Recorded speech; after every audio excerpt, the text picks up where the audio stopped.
Good afternoon. This is Veterans Talk.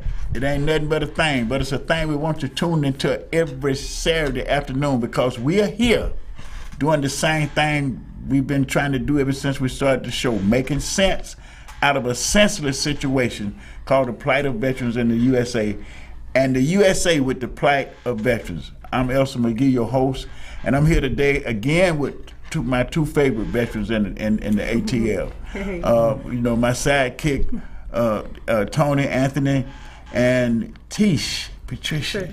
Yes. We got some stuff to talk about today, y'all. I mean, government. That government that caused us to go into the military and raise our hand and take an oath of office, of service to the Constitution and to the democracy from which we serve in this country is upside down today. We've seen it all over the governments. I'm talking about from the city government. We're going to talk about what the city government doing. We're talking about the county government. We're going to talk about how they've been manipulated. We're talking about the state government who won't give up funds for the veteran service apparatus in the state of Georgia. And then we had the federal government with veterans being jumped on at the VA hospital. Woo. We talking about automatic weapons and war weapons in the streets too, y'all. We just got to see the democracy that we serve for, the thing that we said we would defend against all enemies, domestic and foreign, calling our hand. It's calling our hand. I'm talking about the attitudes, the kind of dictatorial attitudes that they have toward the people of this country. Our government, those people that we have elected and allowed to appoint. We elect them, and they appoint. And they're supposed to appoint people that's going to do the same thing we did with our service, right? Serve. Do what the Constitution say do. I'm an anti-abortionist. I'm going to just tell everybody that straight up. But I don't think that I got a right to tell a woman what to do with her body. Right. We need to get sense with these laws how we enforcing these laws, because that ain't right. That's a basic constitutional right that they have stripped from all women in this country and from all men who love women. Listen, I was born one son, only son my mama had. My only son my daddy had. My mom used to tell me, don't say that about your dad because you don't know. But I said, Mama, my daddy talked so much, he would tell on himself. If it was out there, I would know it. But I had 4 beautiful sisters, and we always held hands when we left the house. We were made to love on each other, and respect each other. We done lost that because when I went into the military, Tony, and you you probably was a year before me. Mm-hmm. I came out of a totally segregated community, racially segregated. Where I was looking at signs that said white only, and but we came out of that. Why did we believed that we could come out of it? We served. Every generation coming out of our community believed that they raised their hand for a better day.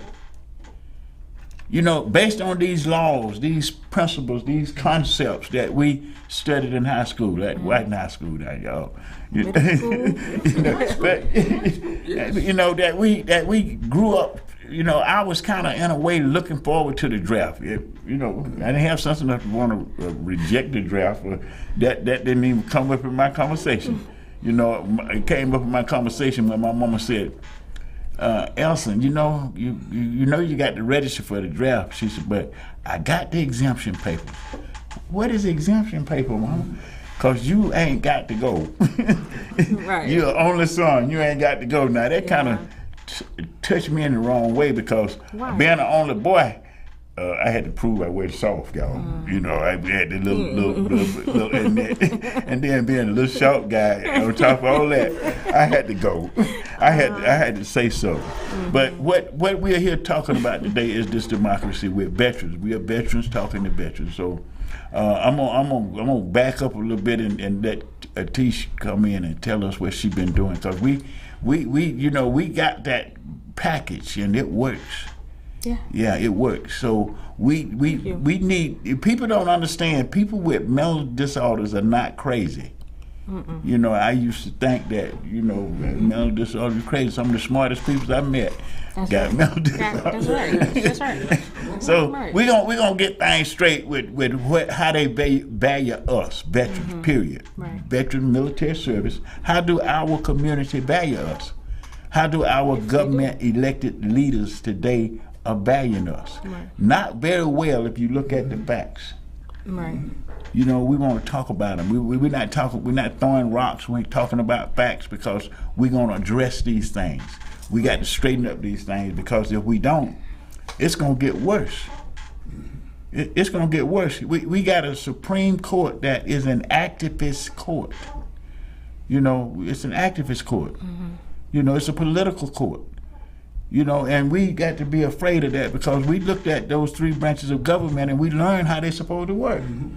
We know how they're supposed to work. We the people, right? Right. So something is wrong. Very wrong. Something is wrong, and I think veterans need to have this conversation. Absolutely. We need to look at who we voting for and why. Who we voting for and why. We got to stop getting all of our information off the media. We got to get it out the horse's mouth. If you can't talk to them, don't vote for them. If they can't talk to you and relate to you, don't vote for them. I don't care what kind of plan they say they got for me. Right. You got no plan for me, and you ain't gonna talk to me about their plan. Right. Only way we did that was in the military. Gotta do it. we took it. We Right. did it, and we stood up for it. And you know what? I'll do it all over again, because some of the greatest people I ever met in my life was in the U.S. military. Yeah, I agree. And it's something that we need to talk about, because we back in the community. And today we talking about me being back from the Vietnam War. Keisha had a different war. We need to talk about that, because I'm gonna tell you something. I was sitting down when I was writing this article, and I recall that we were fighting Russia influence in 1968 when I was in Vietnam. Every military conflict since then, we've been fighting Russia. Yeah. But we got our elected leaders today do more for Russia than they do for veterans People. Yeah. in the community that we live in. That's crazy. I'm talking crazy. Why are we allowing that? I mean, it infuriates me when you break it down. When we break it down like that, and we're spending billions on war, and we're spending billions on foreign aid, it's hypocritical for us to be worrying about foreign politics or foreign countries when we're so horrible. Like, not only are we're like number 50 in education. Make your own choices. We're spiraling into a third world country, and we have the audacity to give money out to foreign countries. We have to take care of home first before we take care of anyone else. You know what? I started this article. I said, have you ever had a vision that you didn't want to see? I'm talking about nightmares. You know what I'm talking about. Yeah. The nightmares from trauma, from seeing your young friend that you're in uniform with get tore up. Yeah. You see the casket wrapped in a flag and sent home. And you get home and you got no respect, no consideration, no concern. Right. I mean, I know, when I thought about that, we've been fighting Russia in every conflict since Vietnam. Yeah. They got more AK-47s in the streets now in America than we had in Vietnam. Right, yeah. And let's not talk about all the weapons we left over there in these theaters that we were in. We left a whole lot of Humvees, a whole lot of weaponry. Millions of dollars. Veterans need to listen to this. That. So, and see, I'm gonna tell you what too. We so distracted.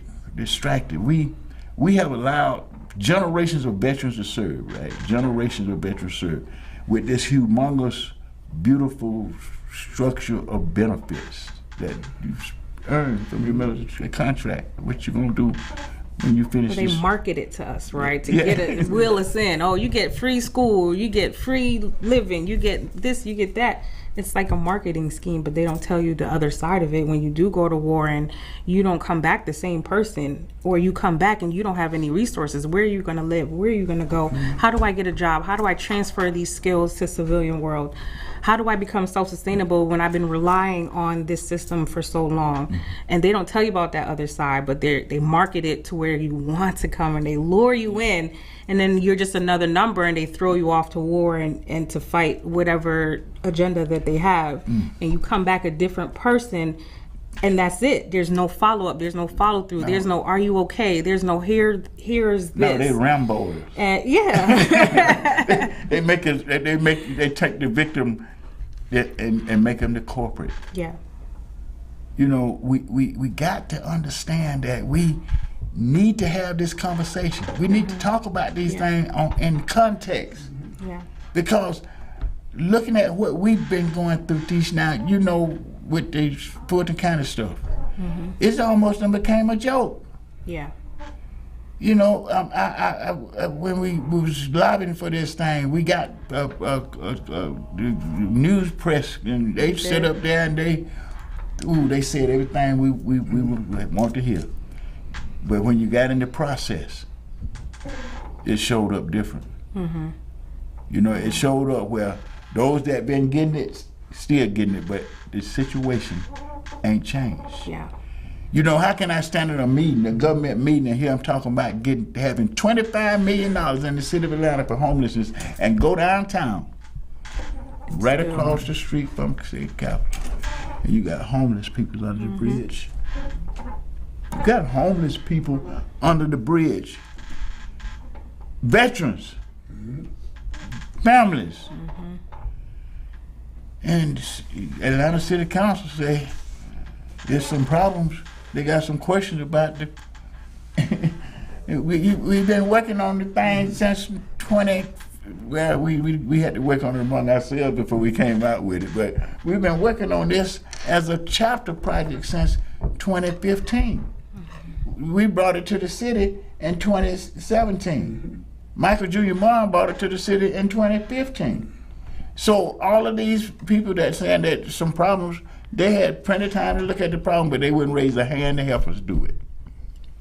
They just blocked the funding. Yeah. Why? I mean, why don't you want to recognize veterans' service in this community? Veterans serving veterans. We come from this town. We come from this county. We went to, and every year since, every graduation, high school year, we got young people from these same communities going into the military. And too many of them are coming back into this community and committing suicide. And they don't care. We can't get a conversation. Right. You know, veterans need to be having a conversation. So that's why we got Veterans Talk. I know y'all listen, so you need to call in and join the conversation, because we're going to just lay it out on the table today, because now we got some new things with the claim process too, y'all. Well, let me say this. They went automated. You know, that now I'm going to tell you what. I'm the first one that ran to the bench and started clapping, man. It's about time. I have watched veterans, and we just lost one this year, you know, because he was in the old system. He died before his claim was processed. So too many of us die because we get ill, and we don't know from which that illness come from. And, you know, we get to listen to other veterans, find out, I was in Fort Benning, and where they got Agent down there. What? You know, you got all the illness that the brothers that went to Vietnam got. They was in the same military during the same period. If everybody had went to Vietnam, we wouldn't have lasted long. You know, you had to have support. You know, people in America put this stuff on the plane, loaded it, stocked it, handled it, got it to us, and they won't even recognize them as being exposed.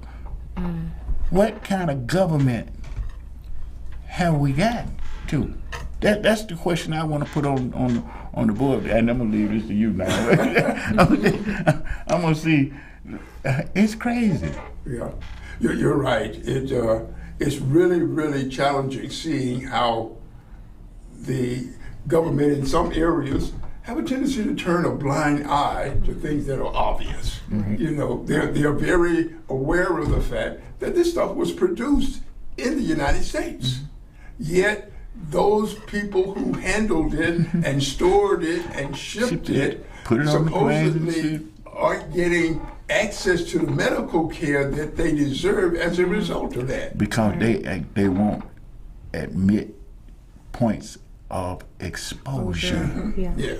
It's all on the manifesto.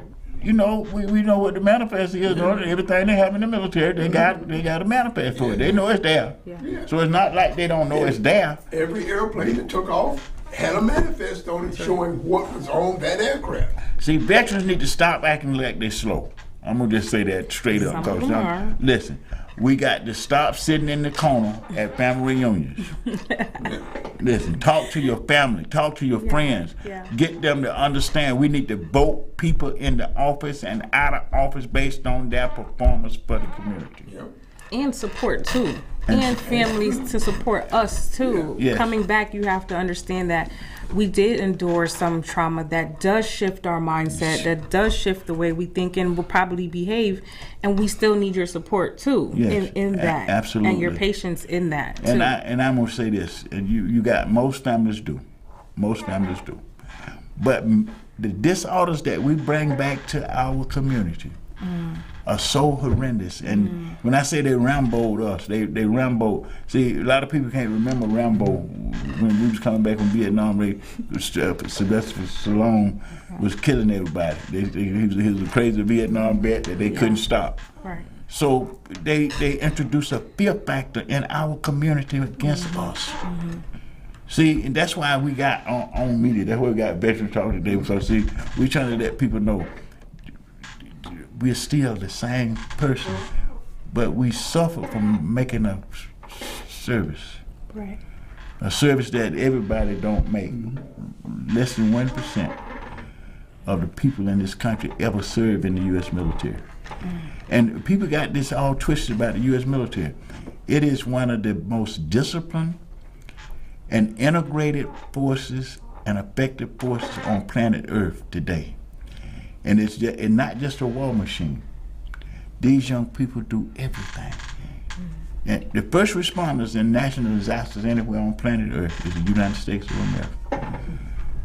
See that them Navy ships go where the planes go, that Air Force go where no people can go.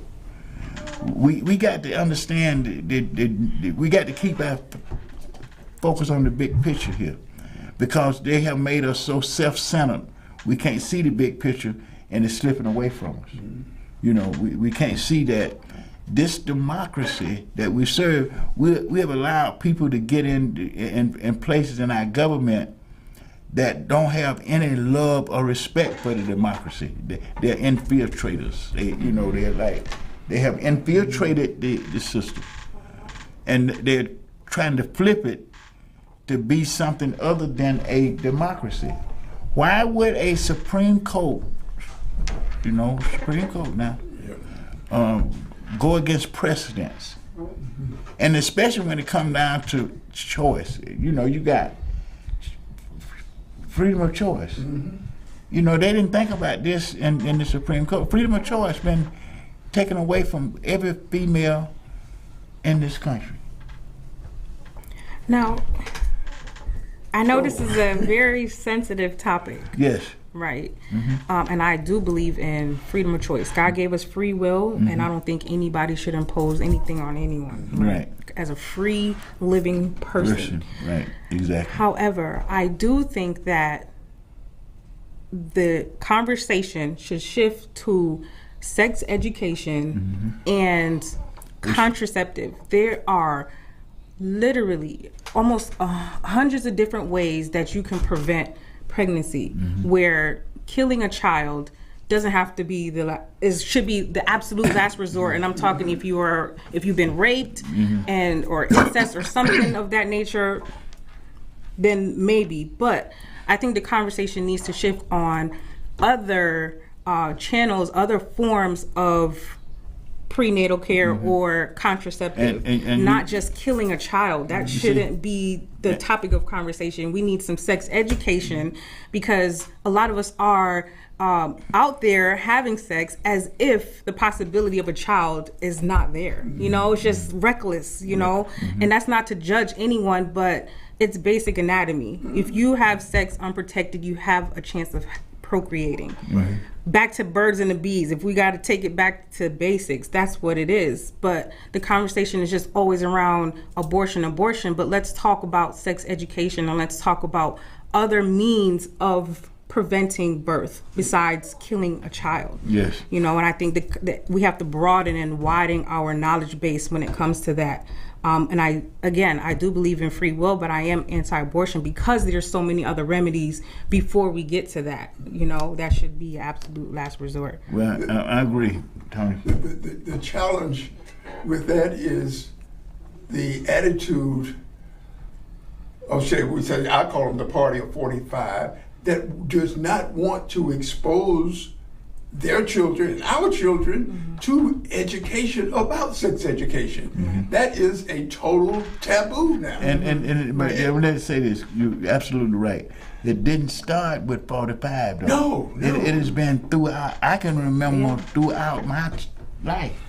You know, in our community, you know, where they tell you don't do this, don't that, and I'm a Christian. I'm against abortions, right? I mean anti-abortion, but I'm not anti. I don't think that's a role for the government to be involved with. Right. I think it's a role for the family and the faith to be involved that's between with. You and God.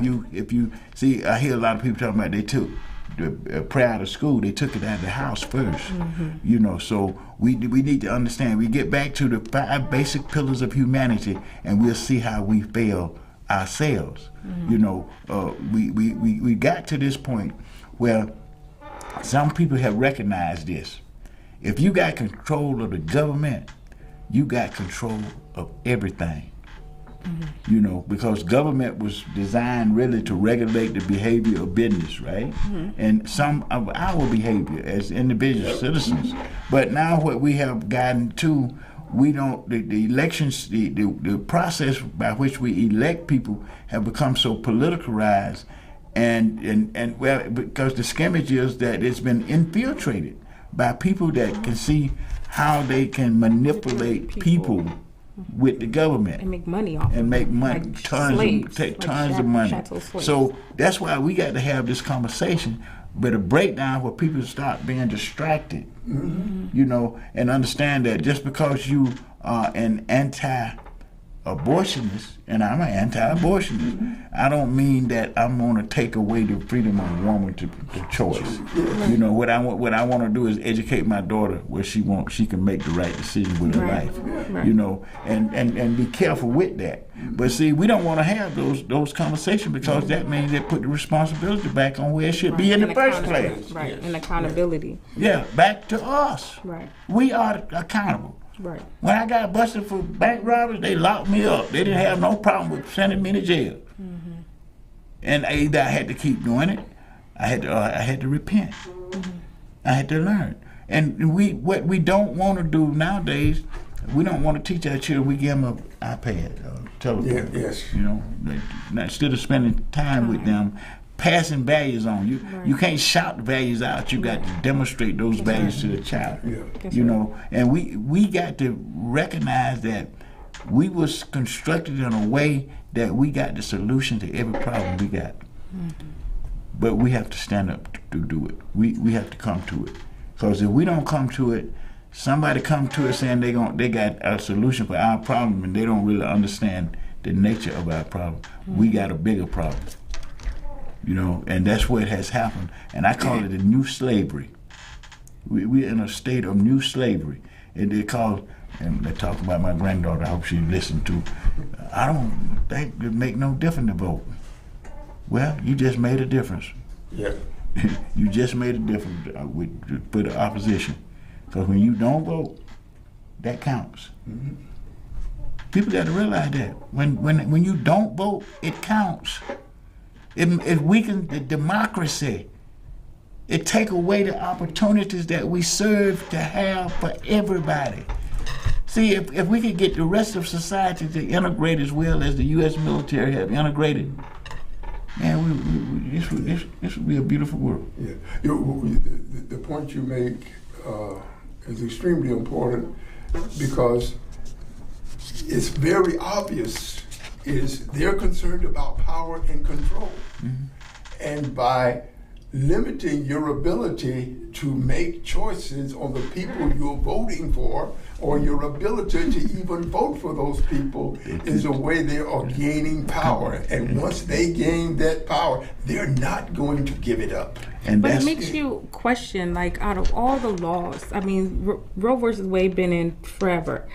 Why now do they decide to overturn something like that? It has to be an agenda behind it, right? It's an agenda. Like a bigger agenda. And I think that a lot of them that did vote against it, they know that the white demographic is getting smaller and smaller. Yes. A lot of them are dying off. A lot of them are dying from opioids.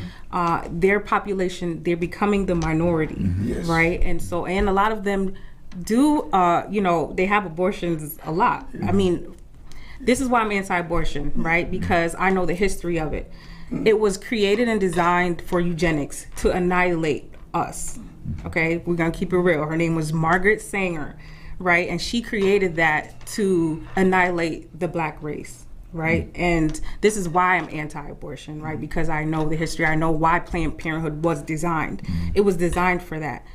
But now, after all this time, it seems like they're changing it now because, not necessarily for us, but because they're seeing their population decrease and they are becoming the minority, and they know that a lot of the women are having abortions. So all this time, they didn't care. They don't care if we kill our black babies, right?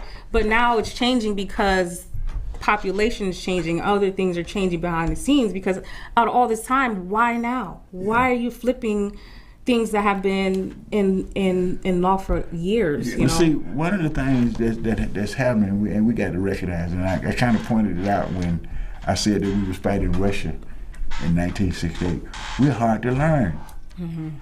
We're hard to learn. Understand that. If we don't learn from which we come, we're going to keep repeating the same old dumb stuff. Right. And that's what we keep doing in this country. You know, we making these good steps forward, then we become so lethargic or whatever it takes that we take our eyes off the ball and wind up in a situation where 2% of the population control 90% of the wealth. It's crazy. And you think that ain't crazy. That's because the rest of us are participating. We are allowing them to do this. We are cooperating with them. Dr. King told us that a long time ago. Malcolm told us this too, and we better believe it. It's going to be the bullet or the ballot. Yeah. Malcolm, I mean, we done had plenty prophets coming and going, telling us the same thing, and we're still.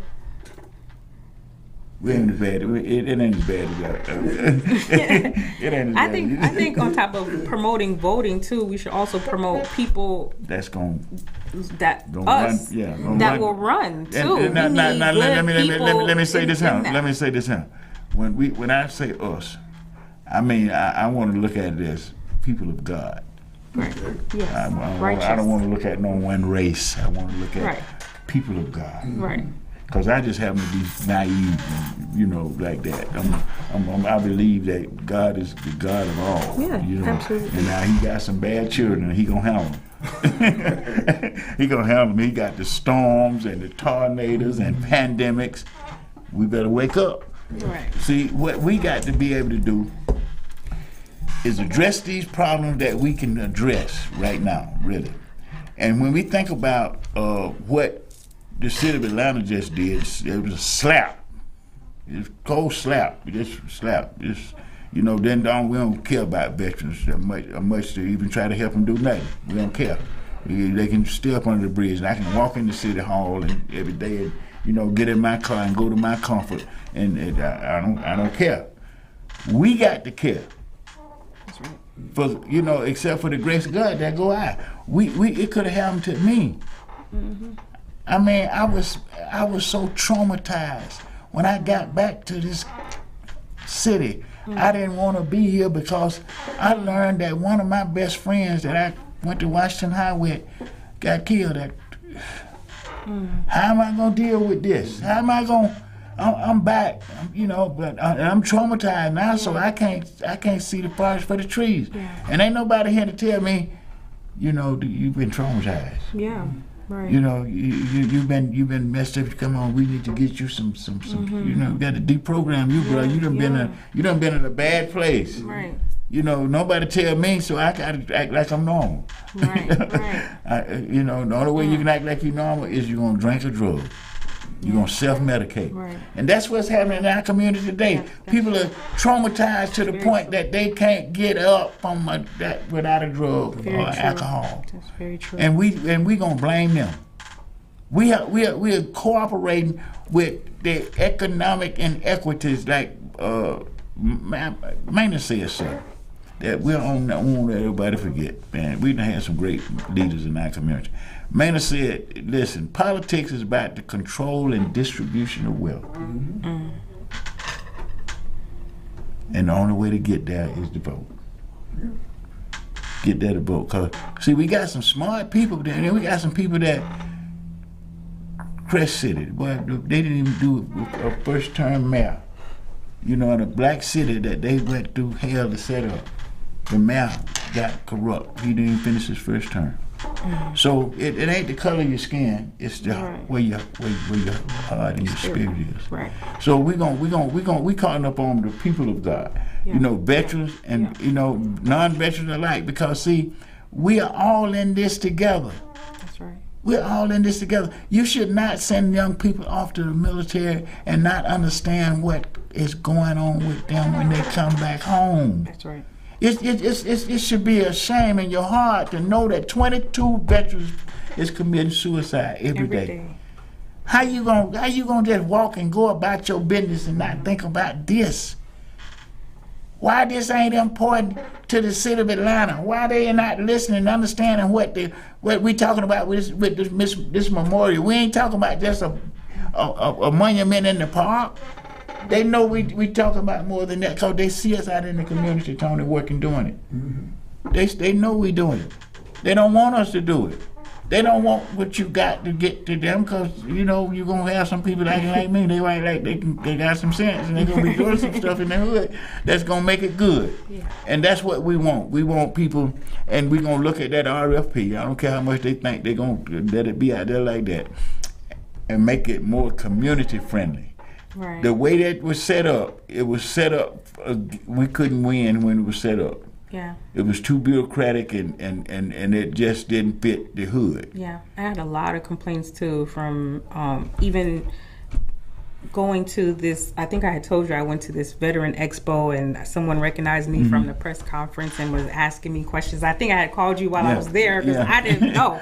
But it was a lot of the red tape and it seemed like a lot of redlining and it made it extremely complicated to get through this application. And it seems like within this redlining, they make it complicated for genuine community-based veteran organizations to access the resources and the funds we need to expand our services to our own people. It's like, what do you want? And like we work and we earn this money, and whether we get this money or not, we're still out here doing the work. We're gonna do the work. What are you doing with these funds? We're supposed to be helping you distribute these funds to the veterans that need it, but you're not making it accessible because of your bureaucracy. Yeah. You got so many layers of government that got so many different motives. People, and we got infiltrators now. We got to keep in mind we got these infiltrators getting in our government. Right. Causing this division in our communities where you got better roads on one side of town than you got on the other one, and all those paying taxes. Right. Patrick Henry had something to say about that. Taxation without representation is no longer accepted. It wasn't accepted by Patrick Henry, it ain't accepted by me. We don't need to take this stuff anymore. Right. You know, we need to plan to get together, veterans and the community, you know, and talk about these problems. Do you know that we can reduce crime tomorrow without the police? Absolutely. All you got to do is remove lack. Take away the lack. You can remove 100% of the lack today if you would start paying a livable wage. $15 an hour ain't a livable wage in this economy. Not with inflation, no. You know, what we have to think about, just being realistic. If right now, if everybody in America had $65,000 a year income, they could live comfortable, and that wouldn't hurt none of the billionaires and millionaires. They just greedy, and we cooperating with them. Remember the bus in Birmingham? I mean, down there where they wouldn't let Rosa Parks sit on the bus, and Dr. King said, "Well, let's don't ride the bus no more." Right, put them out of business. Put them out of business. See, we keep talking about the inflation. They're looking for the government. All you got to do is start buying the product, and I bet you they'll bring the prices down. Absolutely. We need to stop letting folks. You know, we veterans need to have this conversation. I think we just don't know we have the power. When you don't know that you have power, you don't even know how to utilize that power. If the people don't know that we are the power, how can we utilize? We are the power. Yeah. Power so this is why we got Veterans Talk. This is why I want you here every Saturday afternoon with me and my friends and my veteran friends, these patrons, these great Americans doing what nobody else got the heart to do. Just come talk to you about things that we want to talk to you. Now let me say this here. The automated system at the VA, I tested it myself. I tested it. I filed a claim in March, which was my birthday month. In June, I had got the grant. That's rare. In June, I had got the benefit. That's very rare. The system works if you make it work. This is how it works. This is what we've been trying to say with the Veteran Claim Clinic for a minute now, Tony, right? All we got to do is make sure we can help eliminate homelessness with the benefit package. We got to understand the holes in this issue is that when you file a claim, you got to have the evidence to support that claim. What is the evidence? We talked about the evidence that you need to do the claim. You need to be able to show that, first of all, it's service connected, right? Where do you establish service connection? From something that happened to you in the military or something that resulted from something that happened to you in the military? If you get that, just understand that that's simple. Now keep that in mind. That's forever. That's generational. That can't change that. They can confuse it. And they have confused it for years, ever since we started being veterans. 1954 was when we started being veterans, right? That was when they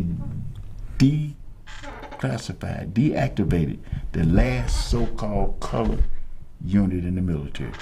That means that all of us went into the regular military.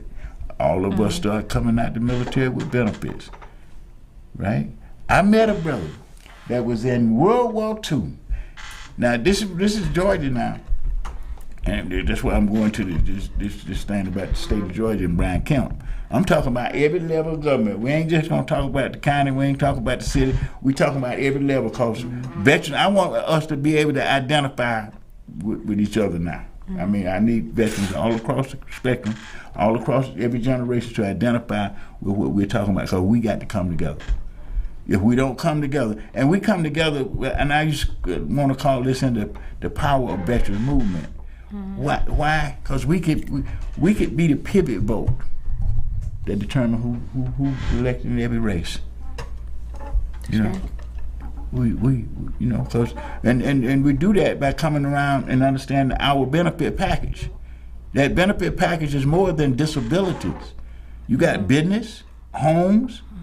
You know, so I asked myself one day, why you got a homeless veteran when a veteran can get a home without any money down? Right. Oh man, what a system we got. They made it where you got to have credit, your credit score. Right. You got to see. So all these things, we got to know these things so we can work these things, so we can get these benefits, because over $200 billion a year is allocated by the government in your name. Veteran allocation. $200 billion. Why we have veterans up under the bridge? Because nobody has worked the system to help them get their benefits. I've been blessed to do that. So I needed funds from Fulton County to help do that, but they wouldn't do it. They wouldn't do it. We're gonna do it anyway. We're gonna do it anyway. Yeah. So see, what happened? Where do you need funds when you got the VA there?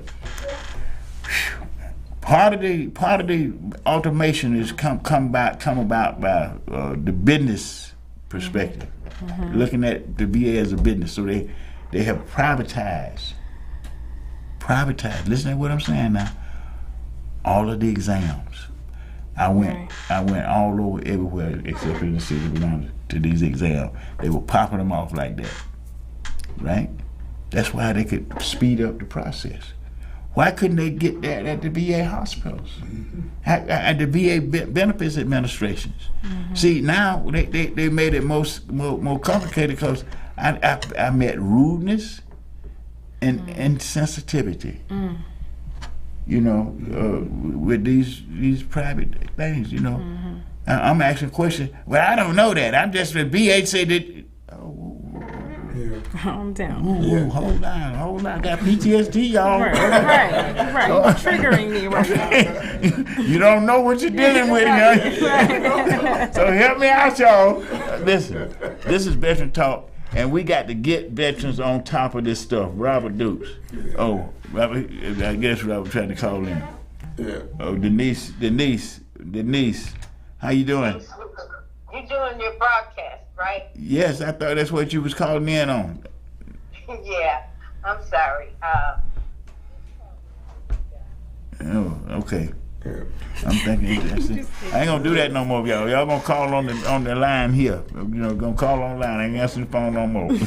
But anyway, we got to do today. I'm trying to get to the nitty gritty of this stuff. We need to really look at the big picture and see where we fit in. And if we don't see ourselves fitting in, well, stay where you at. But if you see yourself fitting in, we want you to join us. You know, come become a part of the task force, the Sons of Atlanta task force. We need volunteers. We're gonna build a memorial whether they done. We already got the land grant. Tony, talk to us about it. Yes, the City of Atlanta, through the Piedmont Park Conservancy, has designated a location in Piedmont Park for us to build this memorial. For those of you who are familiar with the city, it sits on Piedmont Road between 12th and 14th Street, fairly close to the 14th Street's entrance into Piedmont Park. So this is something that is going to happen. It is going to happen. Yes, we're dealing with challenges with the getting funding from the City of Atlanta, but it's not going to be the end all for our building this particular memorial. And so what we're doing, as we always do, we want you, the citizens of Atlanta, the veterans that we've been talking about today that have experienced those challenges with the VA and with the VA hospital and with the claim service, to support us in building this memorial. One of the easiest ways that you can do this, of course, is to physically volunteer. However, we're looking for you to contribute. And one of the easy ways that you can contribute is purchasing a commemorative brick that will put your name permanently in Piedmont Park, permanently with our Vietnam Veterans Memorial that we're building there. So we're asking for your support in doing this. One of the ways, of course, is just making a donation. Other ways, of course, if you just can't purchase a brick, like I said, make a donation. And we're encouraging, if you're a veteran and your family knows you're a veteran, encourage your families to support you and help purchase you a brick in your name or the family's name to be a part of this memorial. We're out looking for citizens. We want to make this a veterans, family, Citizens of Atlanta friendly memorial so that all of you can be a part of this, and we're looking for you to be a part of this. However, if it's a challenge right now, as we come up on the summer season, this is a time when a lot of families after COVID are finally getting back together and having physical family reunions. Here's an excellent opportunity for those of you who are participating in those family reunions, and most of us come from families that had veterans. Here's an opportunity to celebrate our heritage, those ancestors that fought in some of the earlier wars that or conflicts that the United States was involved in. Here's an opportunity for you to purchase a commemorative brick and have it placed permanently in Piedmont Park as a part of that memorial. So we're looking for if you're looking for any opportunity to celebrate your family and your family members and your veterans, or your sororities, your high school. You know, there are a lot of us who came from high schools right here in the city of Atlanta who had friends that went to Vietnam, paid the ultimate price. Here's an opportunity for those high school reunion committees to get together and purchase a brick in commemoration of those members who attended your high schools. And there are several high schools in Atlanta that had students that attended that school that ended up paying the ultimate price. Here's an opportunity for those class reunions to do that. So you're asking everybody, you know, get out, spread the word. Of course, if you're looking for the site, it's sonsofatlanta.org, sonsofatlanta.org, and you'll get a beautiful story on this memorial, on those of us who are on the task force, and for the Sons of Atlanta who paid the ultimate price. So we're looking for all of you, anybody from Atlanta or anywhere across the country, to make that contribution, purchase those bricks so that we can complete the building of this memorial. And I want to emphasize this. Even though it's the Sons of Atlanta Memorial, it's going to build and put value to military service for every generation. Because part of the memorial is, once we get the monument in the park, is we're going to go into libraries and community centers throughout Fulton County with information and assistance. See, we got to remember that 75% of those of us who went to fight in Vietnam never had the chance to vote before we went to service. We were too young to vote. So we're celebrating young men that was fighting for democracy, that laid their life down because of their faith in this democracy, not because they have had an opportunity to vote. 75% of them that died in Vietnam never had the opportunity to vote. They was too young. We're going to make sure that the vote means something in their communities. We're going to go into these community centers and libraries, and we're going to make sure that they got information, and that information is gotten out into the community, because we're going to have a bunch of volunteers in the community that's there for the betterment of the community, not for profit. Right. You know, we're going to make sure that these people that are volunteering are helping us eliminate homelessness, even though they never had homeless. But they got a sensitivity for veterans. They got a sensitivity for the issues that we're talking about. So we're building more than just a memorial in the park. This is a memorial in the community where you're going to see veterans in a different light than you ever seen them before. You're going to understand that all of us are not homeless. I want to shout out to one of my favorite veterans in the city, and always been, is Ted Jackson. And we're going to get Ted on the show. I hope you listen too. You know, he used to be at Concerned Black Clergy. He used to be sheriff. And when he was sheriff, he used to have things for juveniles. You know, getting the community together around this issue of juvenile. How do we get our children to stop bringing guns into our home? See, we need to, these are issues that we're going to have to deal with, because they are our issues. You know, we got to get rid of them automatic weapons out of our community, because ain't nobody else here. They want us to have them. We're killing each other. So we got to bring the community together around the issues, not just veterans benefits, but the veteran community. We all live in the same community. It's scary when you think some idiot got an automatic weapon gonna go in the grocery store and kill up people, or go to the church and kill up a bunch of people.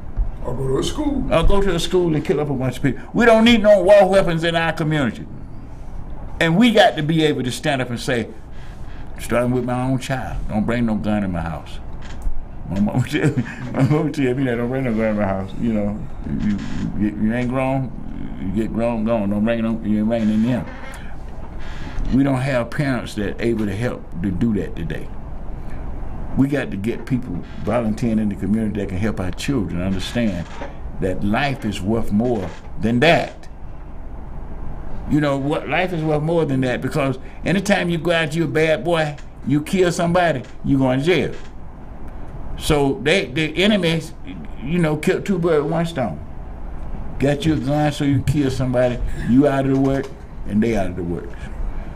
We got to get into our community with the veterans. You know, all these, like now, I set that out to kind of lay this up. Tish got some stuff that she need in the community.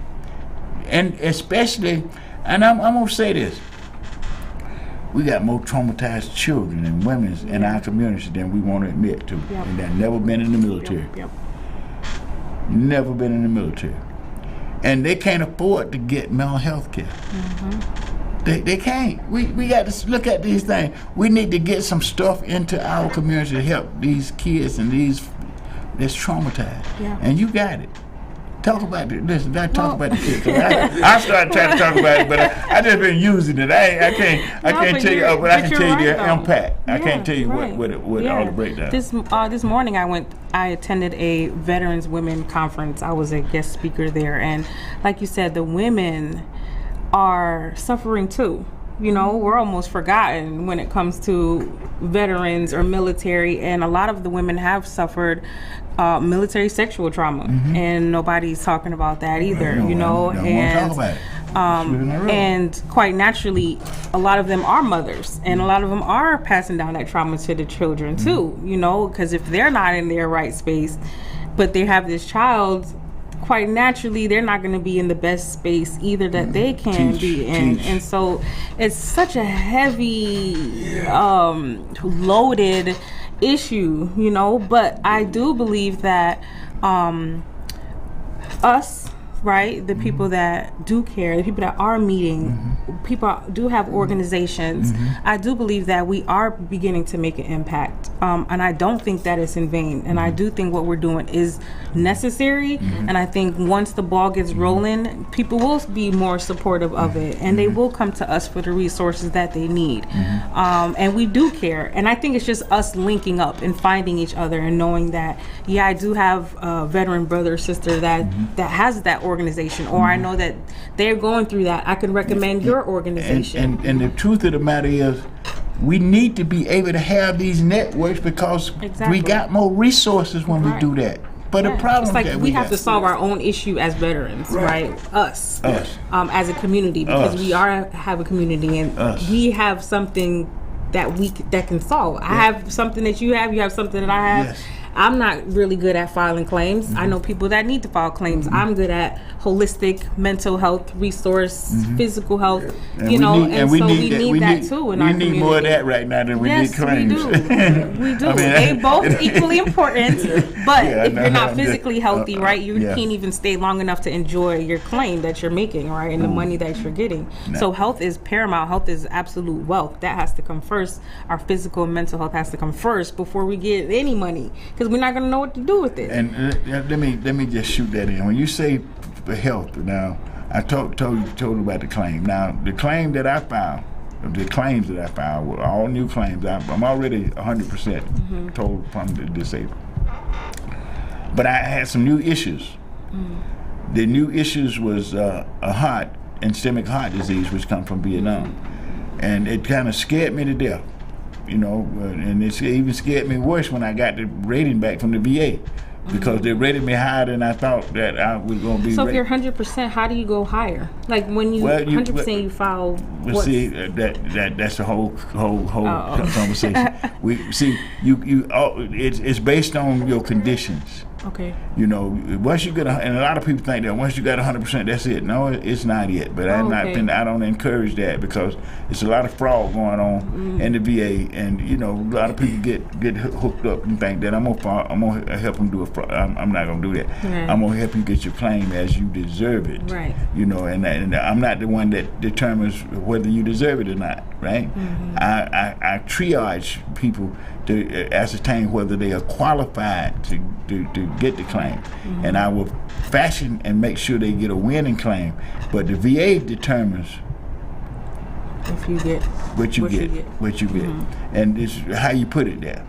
Now, basically, medicals, right? My medicals, well, they want me to have open heart surgery, so that when they said it, oh no, you know, because medicine is not something, health condition is not something we want to discuss openly because, you know, we want to be tough guys. You know? Yeah. But what we need, I'm discussing it because I want people to understand that, yeah, you get more when you get a serious condition. When you are rated 100% already, unemployable, and you get another condition that the VA rates 60% or more, then you get more. Right? They call it add-ons. Okay. You know, you can get add-ons.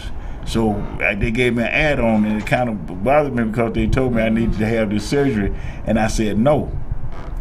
Why did I say no? Because I was afraid of the surgery.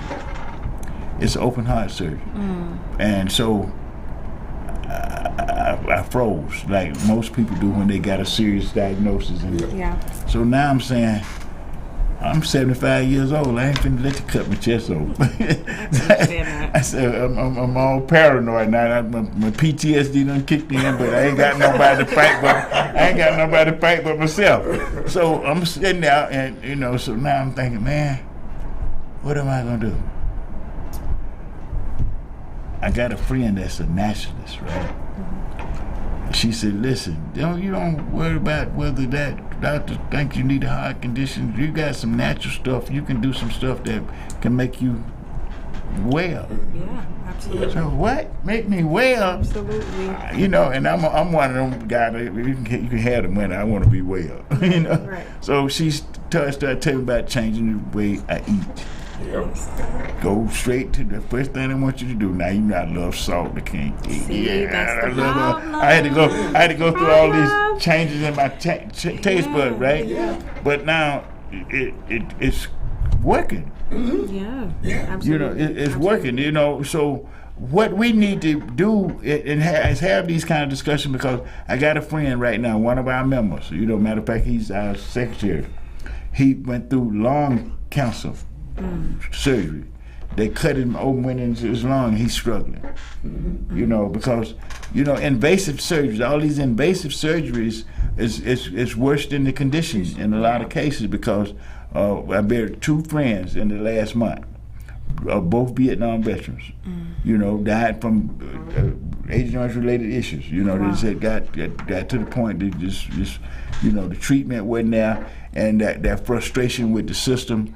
One of them, his wife told me that he just got so stubborn he wouldn't take the treatment, and he died. But you know, he was 100%. He had been 100%. You know, I'm talking. I've been 100% over 20 years, and he was 100% before I was. You know, but he just got tired of the conditions and the treatment. So I'm saying that's why I was so excited when I saw you come in today, because they rated me again for PTSD, because my PTSD, anytime you got a physical ailment, it impacts your physical. Right. That's your mental. Your mental. Absolutely. So we're going to be back next week. I know we got, Keisha, you got to come back, because we got to get into this natural stuff. Because not only talk about it, we got to get some of that stuff out in the community, because people can use that. Yeah. They need it. I think more so just educating ourselves on proper eating and nutrition. I think our culture is a lot of salt, a lot of sugar. We're number one in high blood pressure. We're number one in cancer. We're number one in hypertension, heart disease. So next week, folks, next week we'll be back here doing the same thing. And, we're going to get a little bit more into the claim system because it's important. I got several claims pending now that I'm hoping going into the new system. They still got 2 systems at VA. So don't think that you've been dropped because you ain't heard from them in a long time. Well, it's the issue. We'll talk about that. We'll talk about that. But I want you to know all is not lost. Hope is here. We're gonna make sure that we're gonna keep doing what we're doing. Next Saturday we'll be right back here again. I'm hoping Tisha come back so we can. We're gonna talk about some holistic healing stuff because I'm gonna tell you something. I'm doing some stuff with my heart condition.